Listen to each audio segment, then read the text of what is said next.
Hello crew, today we're talking about synthetic division. I'm really just going to give you a problem and this is going to be really quick, but I just want to make sure that you know how to format your answer depending on what the directions look like. So let's say I gave you a problem like this and my instructions were to divide. So what I would like you to do is basically tell me what polynomial would I need to multiply by x minus 1 in order to get this original answer, right? That's the definition of division, is what do you have to multiply by this divisor in order to get this original problem. So again, synthetic division is a lot like long division. Remember please that you would have to set this factor equal to 0 in order to kind of start off your synthetic division procedure. That is a lot like long division. Then you're going to take all of the coefficients for your terms. Now here's the rub: if you have no x to the 5th, you have to include a placeholder for that term. So synthetic division really only works if you make sure you're not skipping anything. So x cubed plus 0x squared plus 2x plus 0, because there's no constant term. So make sure that you include a placeholder for all of the terms that are missing in your polynomial. I believe this is correct then. Alright, so synthetic division always begins by bringing down the first number. And every time you get a number down here below the line, you're actually going to go back and multiply it by that little root that you're trying to figure out. So let's see, 1 times 1, 1. Now that adds, because you add down to 1 and you multiply again, 1. Riveting, I know. Then you go back and again you add down and you multiply always back up to that little guy in the box, so -2. And you just keep adding down, -2 times that 1, -2, add down, -2, back up times that 1, -2. These guys cancel out, 0 times that 1, 0.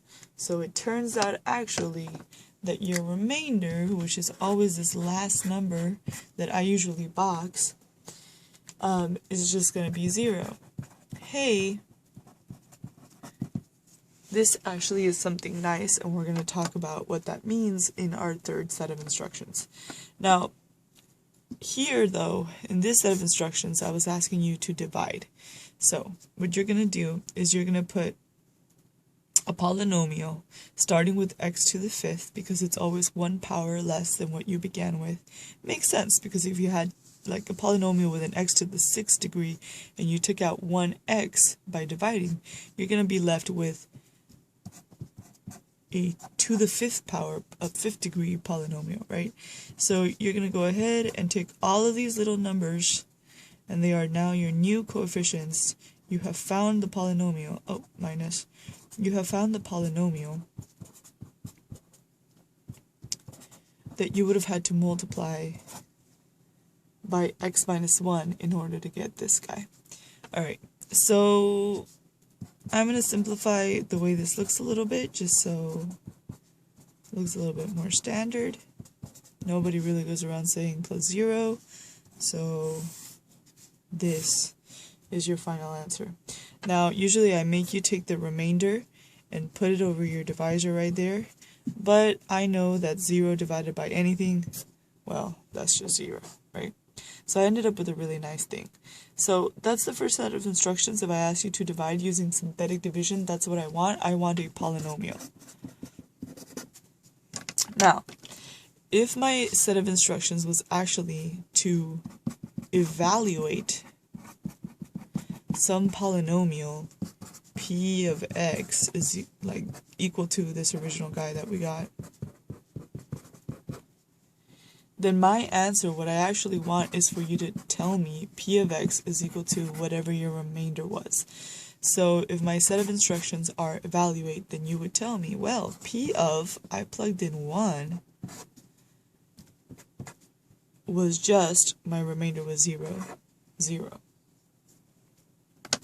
Now, the third kind of problem you're going to encounter using synthetic division is going to be like the is it a factor problem. So if I'm asking you if it is a factor, really what you're letting me know is if the remainder is 0.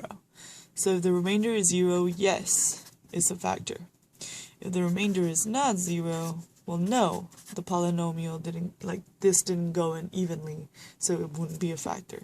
In this case, you would say, yes, x minus 1 is a factor. Alright, super short video on synthetic division. I hope you guys are clear on the instructions that are coming up on your exam, and good luck!